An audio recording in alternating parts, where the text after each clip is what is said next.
Hello, hello. Hope you're ready for today's stream. Welcome, everybody. I hope you are well. Happy Friday to everyone. I know, I know this is kind of like a last minute stream, but to be honest with you, I just thought, why not do a stream on Apple, because why not? And currently, I'm doing a video on like three rand topics for the second channel for random stuff. And um, I thought today would be a good day to branch out and kind of talk about Apple for a little bit. And why not? Because it's pretty cool. So all right. So I'm gonna start off with my normal introductions here in the chat.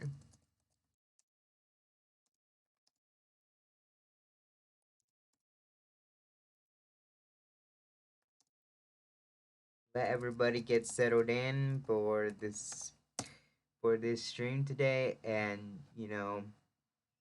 kind of see what's going on. And also, thumbnail was kind of made real quick as well, but it's a really good one. I promise, I really do. And also, if you can see behind me, I'm gonna go ahead and do this here. As you can see, I've already updated the calendar so you can see what this looks like. So currently, what I'm doing for Thursday the 8th and the 9th, as it's this week, we're we're editing the rand topics video, which is three topics in one, and we're doing it again as well. We're gonna live stream here today now. So that's the schedule for today, and why not? And as well, I would like to point out that I would like to point out a few things when when I like to point out a thing that I'm gonna do in the rant topics live stream. I'm gonna point out something that I've done before, but people I think seem to forget that I do this. But honestly, I just did not think of a script for the video. I did think about it, and the only thing I used was notes on Google Docs to even do the entire video. Because I wanted to kind of sound like I knew kind of the topics, but I wanted to kind of sound you know unbiased and just not scripted at all, because you know scripting a video is good for like retrospectives and opinion videos and stuff like that, but and the other videos that I've done here on Mario 2000, but I just want to kind of branch out and you know kind of find my own style of just wording things and giving more or less opinions in a non-robotic way, if you could say that. But that video was kind of a pain to record. But the thing about it was, I think I didn't have like my audio up the first time I recorded it, and I recorded uh I recorded it on the 6th, or I think I recorded it on the 7th. I have no idea, but around those 2 days, and I know I was gonna do the uh the Mario Kart 8 Deluxe Booster Course Pass review editing thing for that, but I still need to figure that out. And lo and behold, that video is still getting edited. And surprise, surprise, I think I forgot something as well in that video. I forgot that I didn't record Coconut Mall's voice voice lines. I didn't record the voice lines for Mario for Coconut Mall Wave One, but for the Mario Kart 8 Booster Course Pass. So that is figured out. I knew I recorded it, but I just don't know what happened to it. I think I erased it accidentally for some reason. I have no idea, but I think I might have to find it in the recycle bin because I think I should have kept it in the recycle bin for some reason. I should have. I really should have. Cause that would suck if I had to, go ahead and redo it all over again, which I'm not gonna be happy about. I really don't want to at this point, cause it sucks. It really sucks.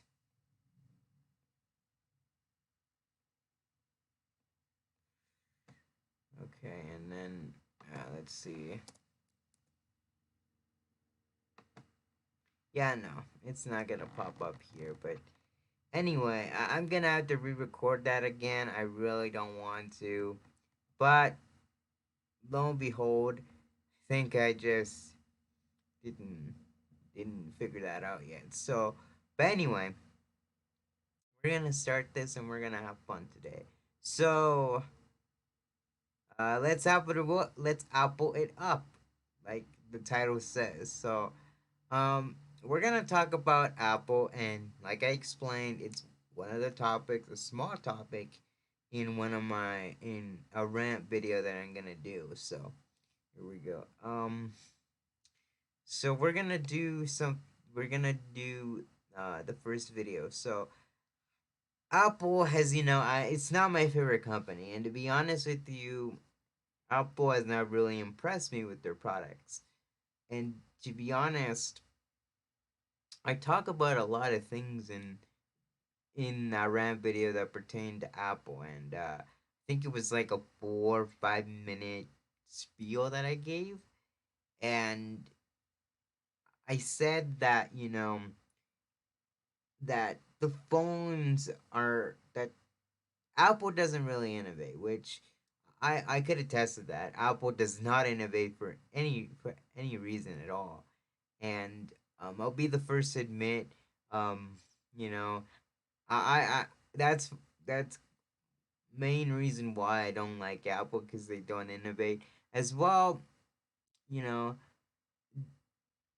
every phone out there, Apple didn't start the trend. I think what is it? Nokia started the trend of smartphone, but um, but Apple and most other companies out there, Apple, Samsung, HTC, Google, uh, what is it? I don't think Cricket was on a list. I have to look that up, but like I said, uh, that was not on the list. You know, HTC, Samsung, uh, BlackBerry is kind of an old thing now. Um, Singular, I think. Uh, Singular, I think they still make phones, but I don't know to be honest with you. But Singular like and like HTC and everybody else, Samsung as well is in this. They started like it starts to become more of a copycat sort of product. It starts to become a copycat sort of product, and they didn't really amplify the idea of a phone and the idea of a smartphone, a portable device. They just took what existed then, and the the public got like good onto that. Like that's how I feel like how iPhone came to be. And the same thing goes with the iPad and the iPod. Cuz the iPod was more or less a hard drive that you can put songs on and then maybe even pictures on, but I'm not too sure anymore. I haven't even seen one of those things in like years. it was a big thing back in the early 2000s, if anybody remembers that, for older viewers out here.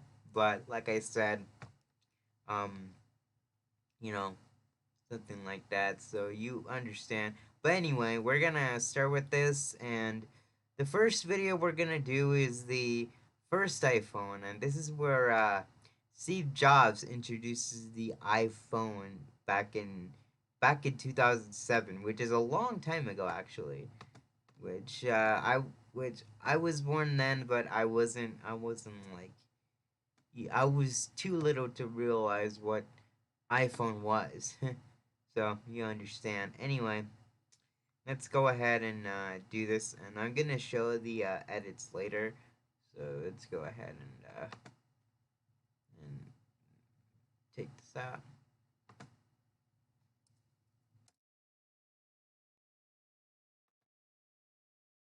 I did give credit to people, so When your hotel room I did give credit to people, so that's something. So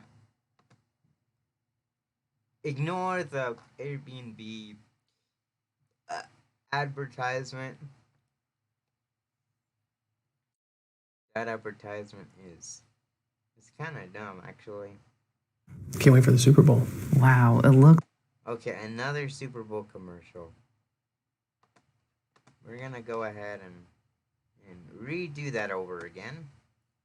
So here we go. It's like a 10-minute video, but we're not gonna watch the whole thing. So here we go.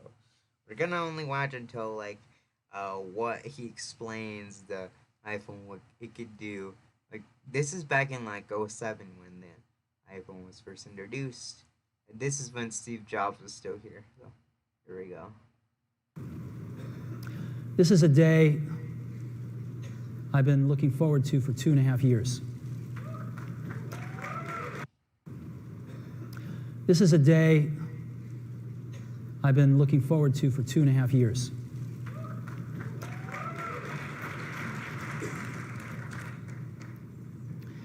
Every once in a while, a revolutionary product comes along that changes everything.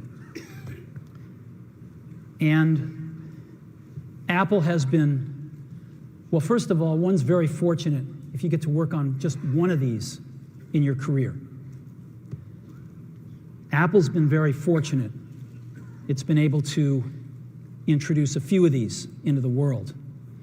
In 1984, we introduced the Macintosh.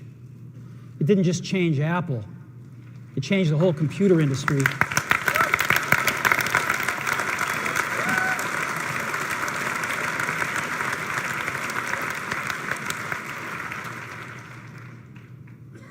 In 2001, we introduced the first iPod.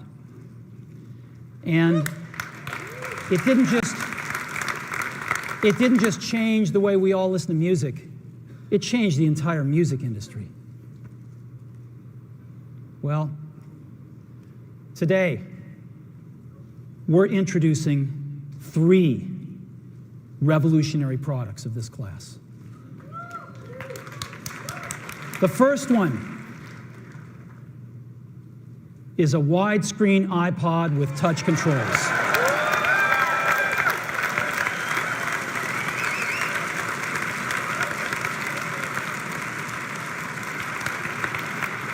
The second is a revolutionary mobile phone.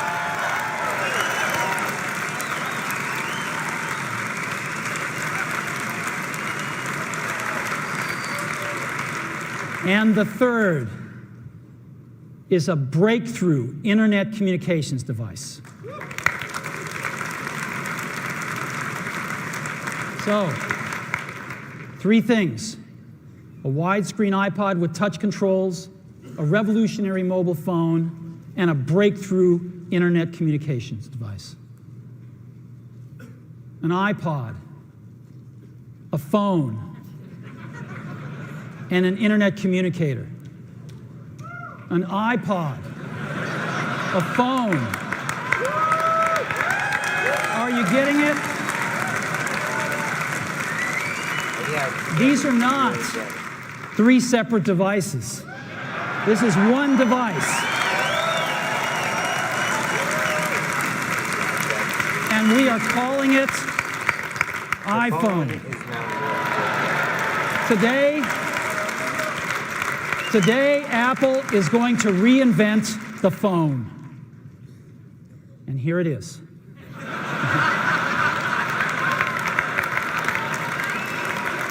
No. Actually, here it is, but we're going to leave it there for now. So, before we get into it, let me talk about a category of things. The most advanced phones are called smartphones, so they say. And they typically combine a phone plus some email capability, plus they say it's the internet, sort of the baby internet, into one device, and they all have these plastic little keyboards on them. And the problem is that they're not so smart and they're not so easy to use. So if you kind of make a Business School 101 graph of the smart axis and the easy to use axis, phones, regular cell phones are kind of right there. They're not so smart and they're not so easy to use. But smartphones are definitely a little smarter, but they actually are harder to use. They're really complicated. Just for the basic stuff, people have a hard time figuring out how to use them. Well, we don't want to do either one of these things. What we want to do is make a leapfrog product that is way smarter than any mobile device has ever been and super easy to use. This is what iPhone is, okay? So, we're going to reinvent the phone. Now, we're going to start with a revolutionary user interface. Is the result of years of research and development, and of course it's an interplay of hardware and software.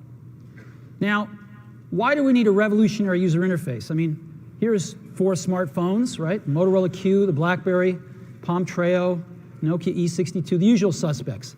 And what's wrong with their user interfaces? Well, the problem with them is really sort of in the bottom 40 there. It's this stuff right here. They all have these keyboards that are there whether you need them or not to be there. And they all have these control buttons that are fixed in plastic and are the same for every application. Well, every application wants a slightly different user interface, a slightly optimized set of buttons just for it. And what happens if you think of a great idea 6 months from now? You can't run around and add a button to these things. They're already shipped. So what do?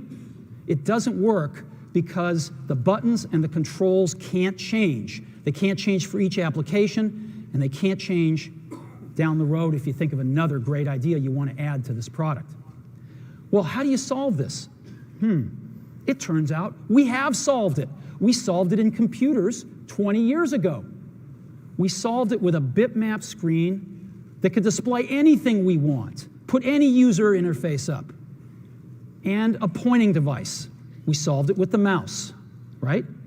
We solved this problem. So how are we going to take this to a mobile device? Well, what we're going to do is get rid of all these buttons and just make a giant screen. A giant screen. Now, how are we going to communicate this? We don't want to carry around a mouse, right? So what are we going to do? Oh, a stylus, right? We're going to use a stylus. No. No. Wait, a yummy. Hold on. That looks pretty good, but I don't wanna go ahead and show it to you all right now. Who wants a stylus? You have to get them and put them away and you lose them. Yuck. Nobody wants a stylus. So let's not use a stylus. We're going to use the best pointing device in the world. We're going to use a pointing device that we're all born with. We're born with 10 of them. We're going to use our fingers. We're going to touch this with our fingers. And we have invented a new technology called multi-touch, which is phenomenal. It works like magic. You don't need a stylus. It's far more accurate than any touch display that's ever been shipped. It ignores unintended touches. It's super smart. You can do multi-finger gestures on it, and boy, have we patented it. So,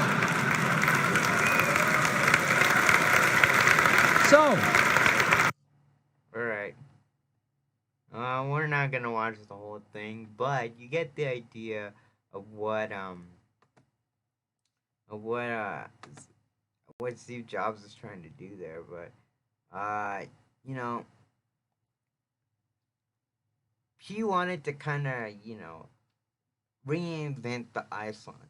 Now, I'll be honest with you here. Uh, oh God, I think I put my present here, but anyway, we're gonna do the video again. Oh boy, let's go ahead and do this. So we're gonna start off again with this. So,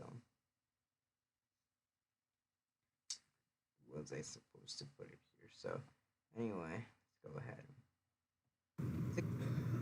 this is a day I've been looking forward to for 2.5 years.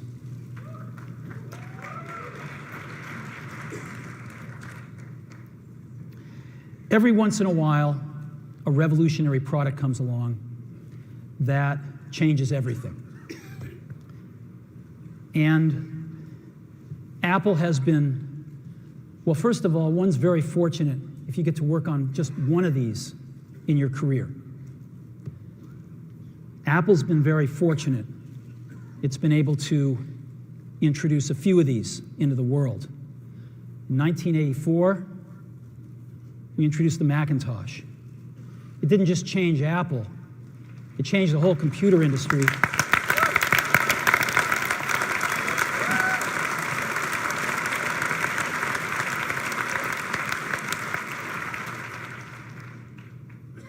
In 2001, we introduced the first iPod. Hope you're seeing this. And it didn't just change the way we all listen to music. It changed the entire music industry. Well, today, we're introducing 3 revolutionary products of this class. The first one is a widescreen iPod with touch controls.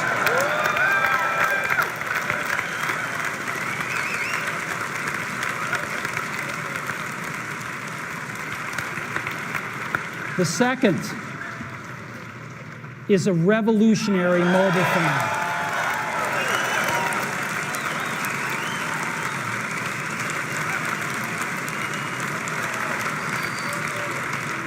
And the third is a breakthrough internet communications device.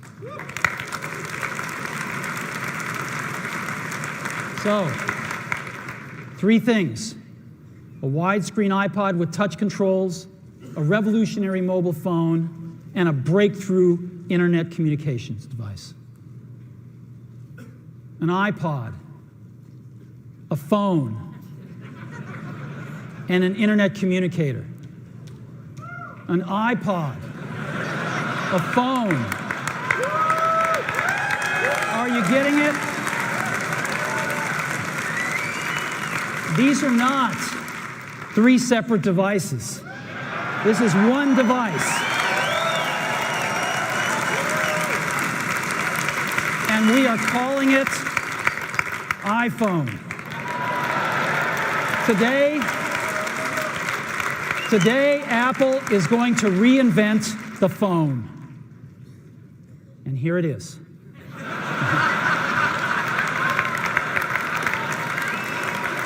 No.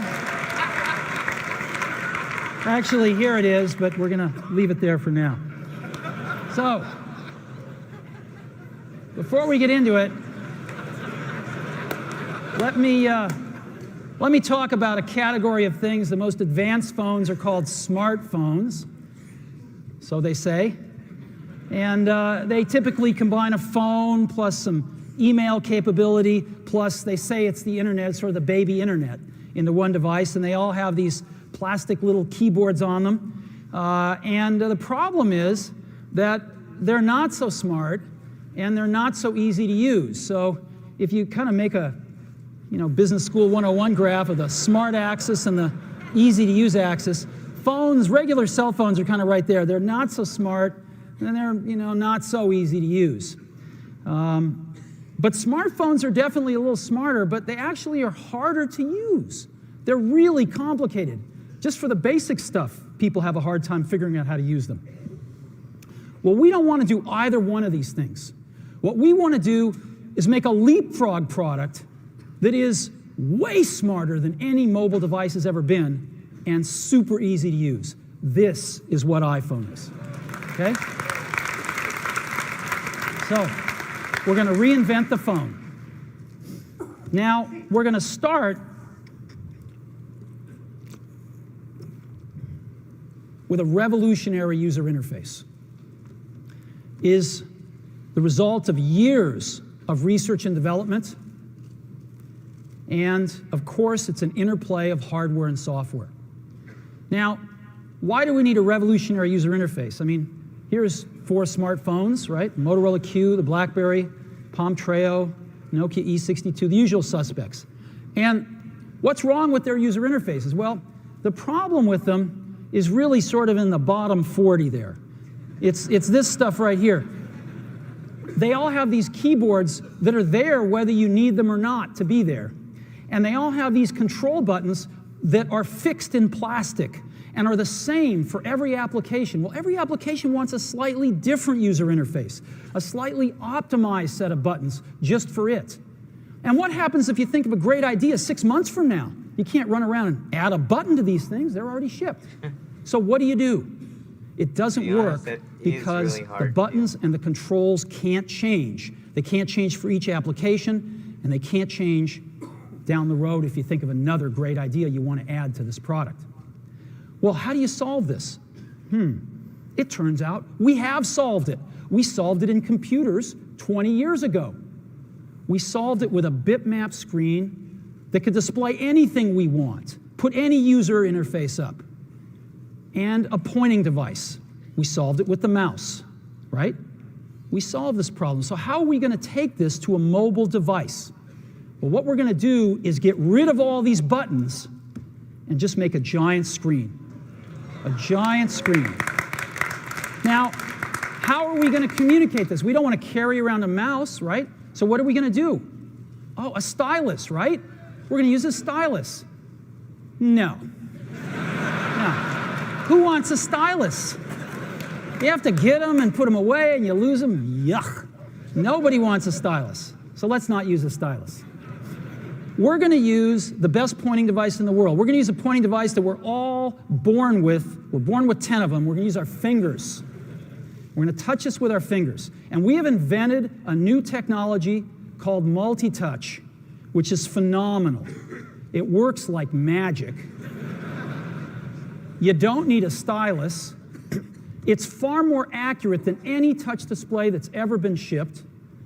It ignores unintended touches. It's super smart. You can do multi-finger gestures on it. And boy, have we patented it.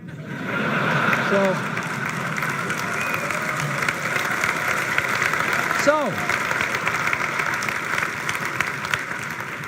we've been very lucky to have brought a few revolutionary user interfaces to the market in our time. First was the mouse. The second was the click wheel. And now we're going to bring multi-touch to the market. And each of these revolutionary user interfaces has made possible a revolutionary product. The Mac, the iPod, and now the iPhone. So, a revolutionary user interface. We're going to build on top of that with software. Now, software on mobile phones is like baby software. It's not so powerful. And today, we're going to show you a software breakthrough. Software that's at least 5 years ahead of what's on any other phone. Now, how do we do this? Well, we start with a strong foundation. iPhone runs OS 10. Now,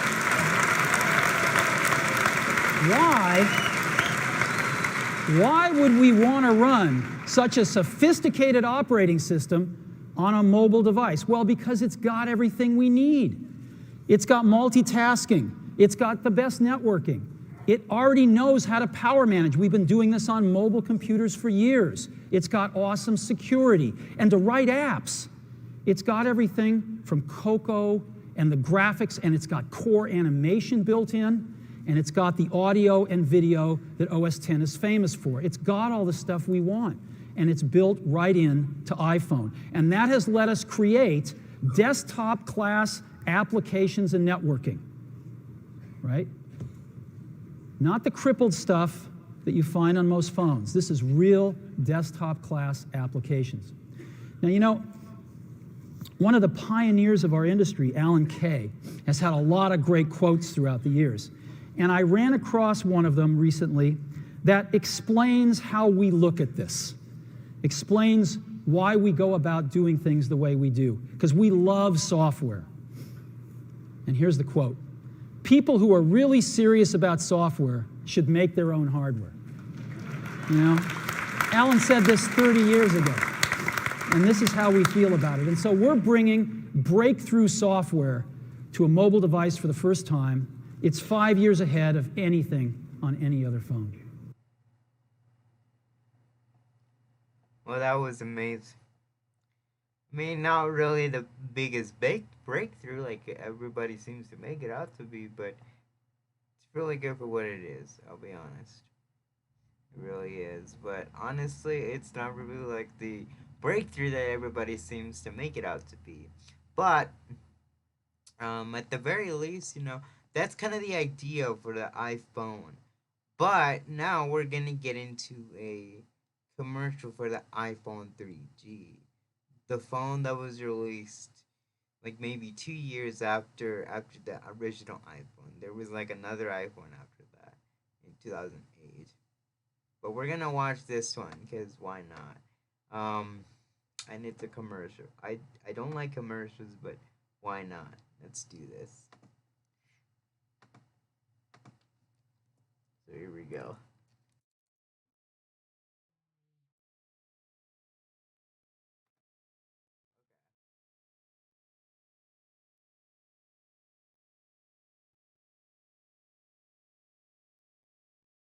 What's great about the iPhone?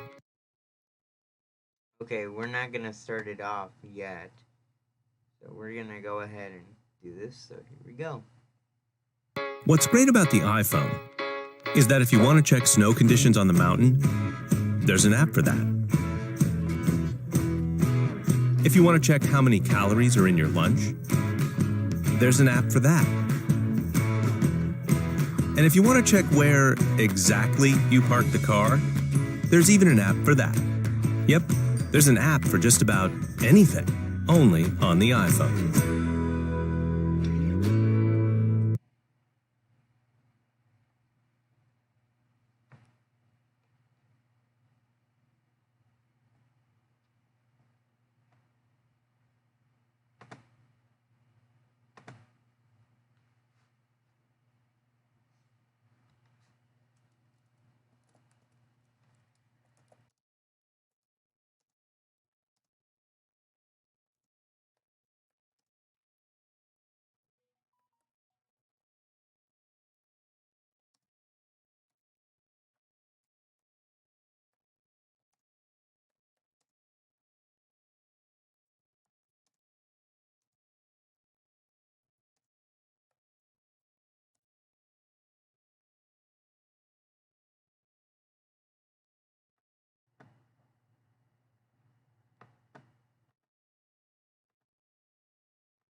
That was something. So anyway, let's do another video here. So, all right. Nobody's really coming yet, which is well, whatever. But you know, we're gonna still do these launches. So, um, next thing I'm gonna talk about is the iPad. Now, real quick, before I put this video, before I put it to where you can go ahead and view it. Here's the thing about it. So iPad, if you look at it, so we're gonna take a look at an iPad, for instance. So we'll do an iPad. So we'll take a look at an old one. Take a look at an old one, old generation one. So okay, let's take a look at an old one. So okay, so let's see. Let's compare this to an phone to an iPhone 1, iPhone 1. So let's compare this to the first one. So we'll get this one off of eBay, and then let's compare it to a phone from Nokia, okay? From Nokia, or we can compare it to a BlackBerry phone. Actually, let's do Nokia. Nokia, Nokia phone. Nokia phone.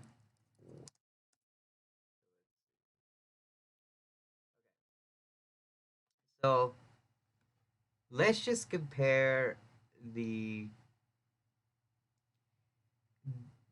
like these phones, for example. Let's just compare three of these phones. So can you tell the difference between a Nokia phone, this model right here, from an iPhone to now an iPad? Okay, what is the what is the difference between all these all three of these devices? Okay, what is the difference between all three of these devices? You can say the difference is the keyboard, correct? The keyboard is the difference, but as well as the software. But what the iPad and the iPhone are the same. Now, both of them have touchscreen capabilities, okay? Both of them have touchscreen capabilities where you can touch like a phone on your hands, and even a iPad on your hands too. But what is the difference between an iPhone and an iPad? Nothing. Other than that, it's just an oversized iPhone. Look at that. And you see the difference in size when you compare this to when you compare this in an iPhone. So you compare an iPad and iPhone, a big difference is the size. The software is technically the same, the UI is technically the same, and just it has a little bit less capabilities. But other than that, the thing is practically the same as it was. It's not any different than what it was when the next thing came out. It's the same thing. And the iPhone and the iPad have been going the same route as they've been for the last 2 years because they released it every single year. So you understand that um, that is not really a revolutionary thing, but it's incremental improvements, as I like to call it. It's incremental improvements that they do every single year. It's not that groundbreaking. It's that simple. It's just not that groundbreaking. Now we're gonna go into the iPad launch. So I have the thing here open. So here we go. We're gonna go ahead and do this one.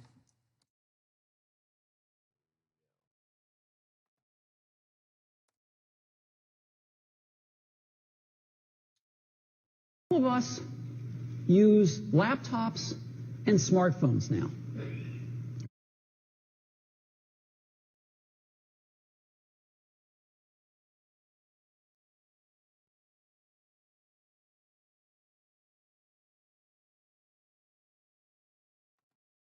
Hold on.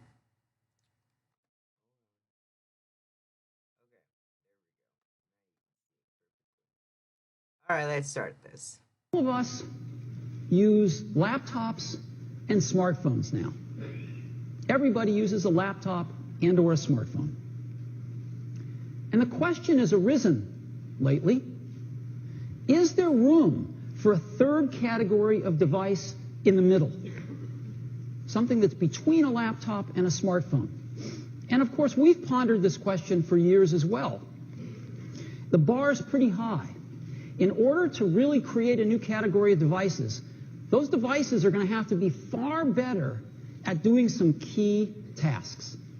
They're going to have to be far better at doing some really important things. Better than the laptop, better than the smartphone.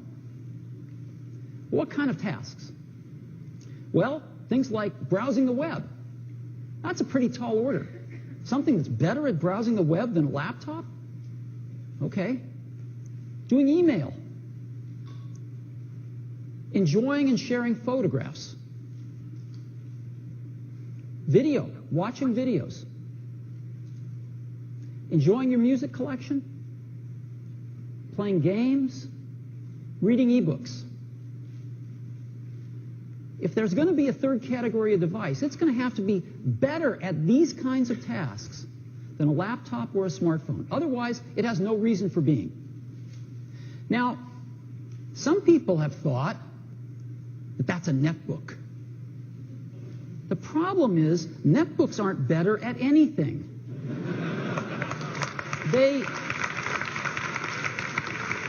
They're slow, they have low quality displays, and they run clunky old PC software. So they're not better than a laptop at anything, they're just cheaper. They're just cheap laptops. And we don't think that they're a third category device. But we think we've got something that is. And we'd like to show it to you today for the first time. And we call it the iPad. So,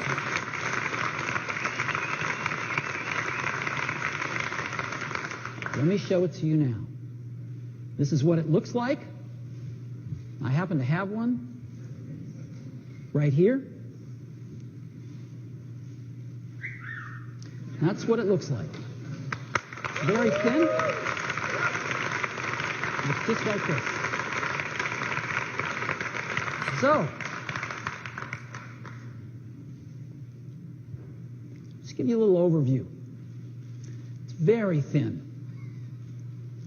And you can change the background screen, the home screen, to personalize it any way you want. People put their own photos on it, I'm sure, but we ship a few, and you can make it anything you want. And what this device does is extraordinary. You can browse the web with it. It is the best browsing experience you've ever had. It's phenomenal to see a whole web page right in front of you, and you can manipulate with your fingers. It's unbelievably great. Way better than a laptop. Way better than a smartphone. And you can turn iPad any way you want. Up, down, sideways. It automatically adjusts however you want to use it. And again, to see the whole web page is phenomenal. Right there, holding the internet in your hands. It's an incredible experience. Phenomenal for mail. Want to focus in on a message? You can do that. See your inbox. Again, just turn iPad sideways. Get a different view on your mail. Push the compose window. A keyboard pops up that's almost life-size. It's a dream to type on. For photos, your albums are shown as stacks of photos. Your albums are events. You can unfold them, look at all your photos, flick through them. Got some great slideshows built in. It's a wonderful way to share your photos with friends and family. Built in a calendar, you can see your month's activities or your day's activities and everything in between. Built in a great address book for your contacts. Have a great Maps application which works with Google's back end. Show you maps, satellite views, zoom in on things. iPad is an awesome way to enjoy your music collection. And of course, we have the iTunes Store, built right into the iPad, so you can discover music, you can purchase it, movies, TV shows, podcasts, iTunes University, everything built right into the iPad. YouTube, you can watch YouTube on it, including YouTube in high def now. They've got a lot of high def video. And of course, it's awesome to watch TV shows and movies on. So that gives you a little overview of what the iPad can do. But it's nothing like seeing it. So I'd love to show it to you now. Let's take a look at it.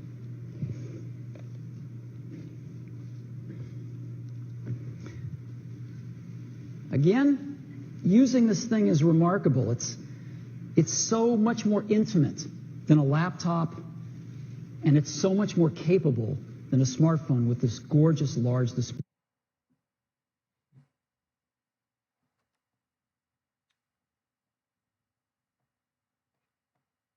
Well, honestly, I think that was pretty.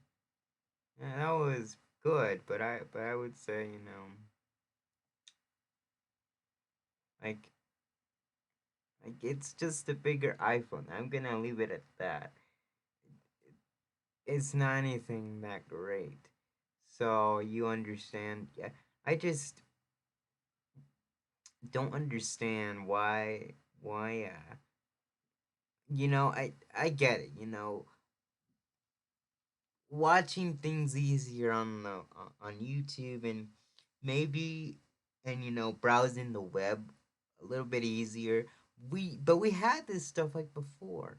Why we had this stuff before, but why make it why make it to be revolutionary when it really isn't? Because you know the first tablet. Let me give you something. So let's see. So a tablet. Let's see. Let's look at the first tablet. First tablet device. Device. First tablet device. So the so this thing. So here we go.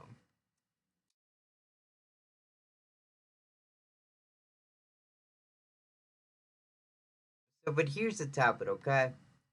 So here's the actual first tablet. It's the what is it? The Grid Pad 1900. So there's the Grid Pad. So the Grid Pad is held by Bill Gates, but we're gonna take a look at this one, and you can see that this is the first iteration of a tablet, and the thing is, okay, there we go. Okay, so you can see that this was the tablet. Okay, this was the first tablet, I think, and this has been out. When did this come out, by the way? When did this come out, by the way? I have no idea. When did this come out, by the way? So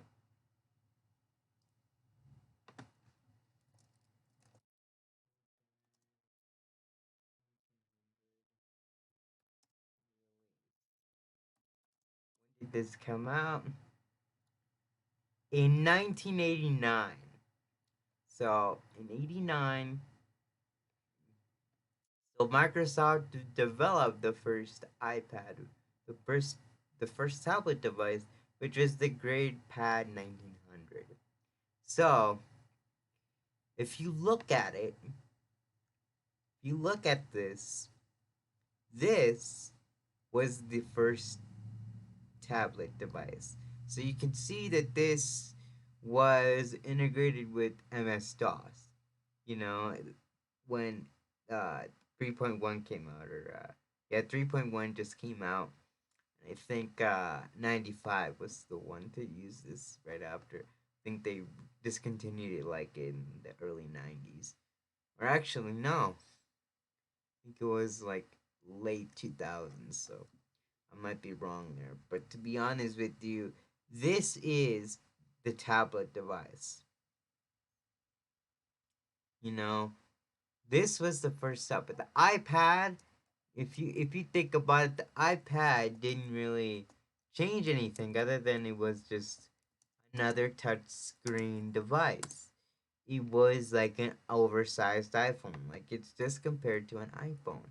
It's not anything that radically different other than the freaking software on it. The software on it is the only thing makes it that makes it good, you know. The software by the way is pretty great. I would imagine it on the first tablet too. The Grid Pad 1900 is one, the 1900.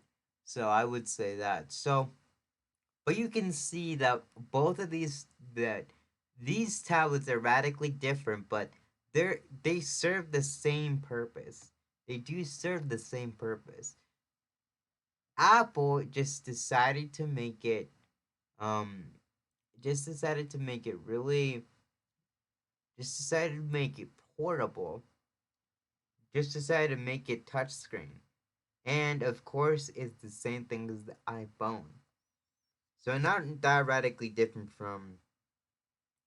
in from a typical tablet device, but just it's a little bit more harder to control. But like I said, that's the only thing that I can really think of. But you understand that all of these things were not really revolutionary or innovations. These were just what I would like to say incremental improvements. Like I said again, all of these are incremental improvements. They're not that great to begin with. They're like, yeah, they're cool, but they're not that groundbreaking, that exciting. It's just not that. So you understand. So here we go. We're gonna take a look at the iPad commercials. So here we go. So the first one that came out in 2010. Actually, I think this was like the second one that came out in 2010. So here we go.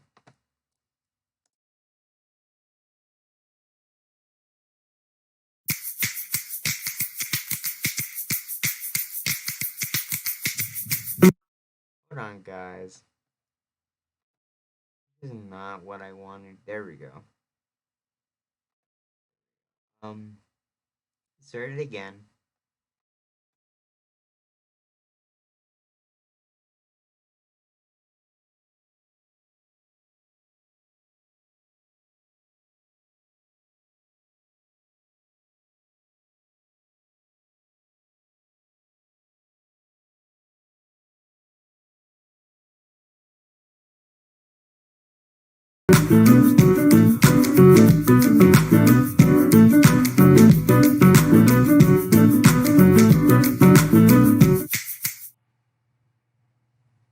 So you understand that this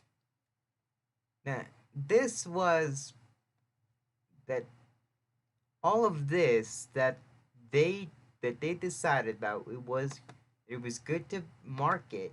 So you can see that so see you can see that this was a way to get things rolling. So learning, productivity, and everything that you could do on an iPhone you could essentially do on an iPad, which is great. Don't get me wrong, and bigger is kind of better. But like I said, it's not that revolutionary. It's it's just the same thing as an iPhone, but it just made it a bit bigger, if you could say. So, all right. So we're gonna go ahead and do this today. So we're gonna start out with the last video here, and we're going to, of course, put this here and see. So here we go.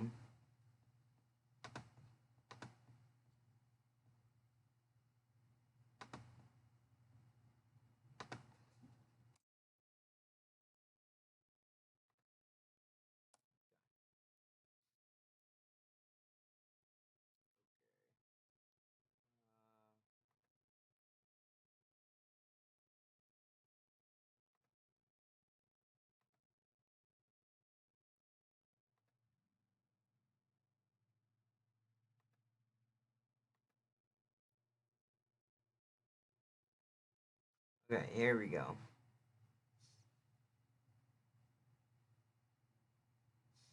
Okay. So this was the iPod. So this was a really big thing back in the 2000s.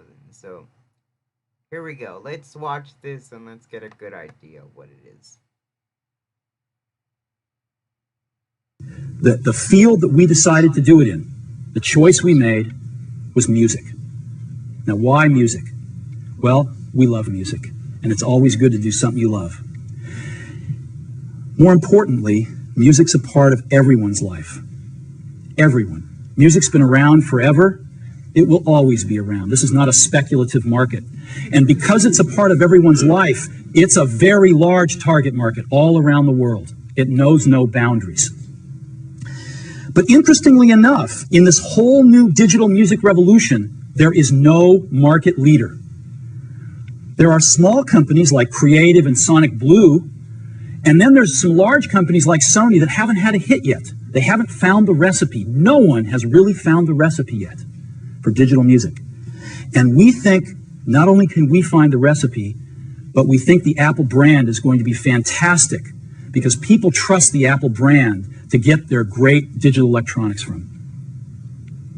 So let's look at portable music. Let's look at the landscape. The first thing, if you want to listen to music portably, you can go out and buy a CD player, right? That's one way to go. About 10 to 15 songs. Or you can buy a flash player. Go out and buy one of those. You can buy a MP3 CD player, or you can buy a hard disk-based jukebox player. And these are the four choices for portable music right now. So let's take a look at each one of those. A CD player costs about $75, holds 10 to 15 songs on a CD. That's about $5 a song. You can go buy a flash player, pay about double that, about $150, holds the same 10 to 15 songs, or about $10 a song. You can go buy an MP3 CD player, and an MP3 CD, which you can burn on your computer, costs about $150, but holds 150 songs. So you get down to $1 a song. Or you can go buy a hard drive jukebox player for about $300. It holds about 1,000 songs and costs about 30 cents a song.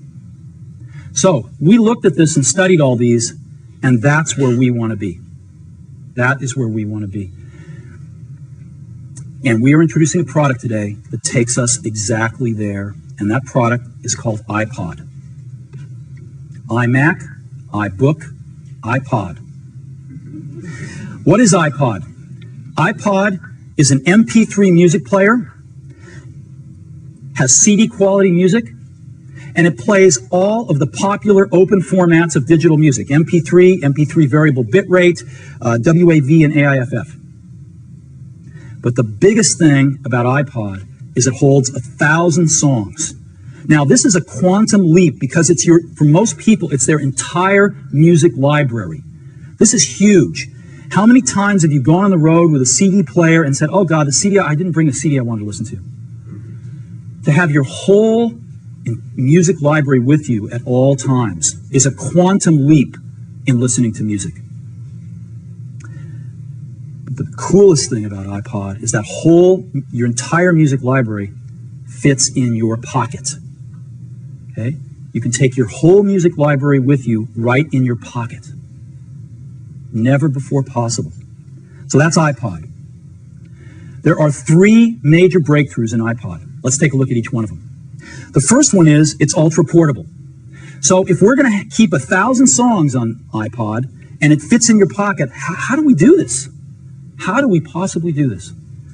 Well, we start off with an ultra thin hard drive. We've got a 1.8 inch diameter hard drive that's 0.2 inches thick, super thin. And that hard drive is 5 gigabytes in capacity. 5 gigabytes, which holds 1,000 songs at 160 kilobit rate, which is a very high quality rate of MP3 compression. Very high quality. 1,000 songs on this 5 gigabyte drive. And we've built in 20-minute skip protection. That's not 20 seconds, 20-minute skip protection. So you can take iPod bicycling, mountain climbing, jogging, you name it, and you're not going to skip a beat. So we've got this 5 gigabyte drive that holds 1,000 songs. How do we get the 1,000 songs on to iPod? We don't want to wait, so we've built in FireWire. Now, Apple, as you know, invented FireWire. We should FireWire on every computer we make. It's built into iPod. It's the first and only music player with FireWire. Why? Because it's fast. You can download. So, honestly, that's what it is. So, yeah. So, but you get the idea. Apple is not really that groundbreaking when it comes to their products. And I know I'm going to repeat myself quite a bit, but like I said, it's not that great, to be honest, but they're really cool products overall. Like I said, it's just something that, people got used to, people are raving about now, and now in this day and age, we're accustomed to having these portable products wherever we go. We do, and that's how it's gonna be. And with that, it's just it's that way. It really is that way. And I really think that in the year 2024, it still keeps going. It really does. So, that's something that, I really enjoy about it. But the thing is, I still think that Apple still needs to try with their products. And, they still need to make sure that their products are as good as can be. And, but like I said, it's still a cool idea that they came up with these things. But, all of these things virtually exist. They do. They just amplified it a little bit more. But, you know, it's something that we have to keep in mind. So, anyway, I'm gonna go ahead and leave for now. And nobody came to the stream today, but I really do hope you guys are gonna come in and comment on the video in the comment section. And if you have any questions for me, do the same thing. As well, I really think that, these things I really do thank you guys for supporting the channels. And honestly, without all of this, you know, I would be where I am. So, thank you so much, and I will see you guys in the next videos. Bye, everyone.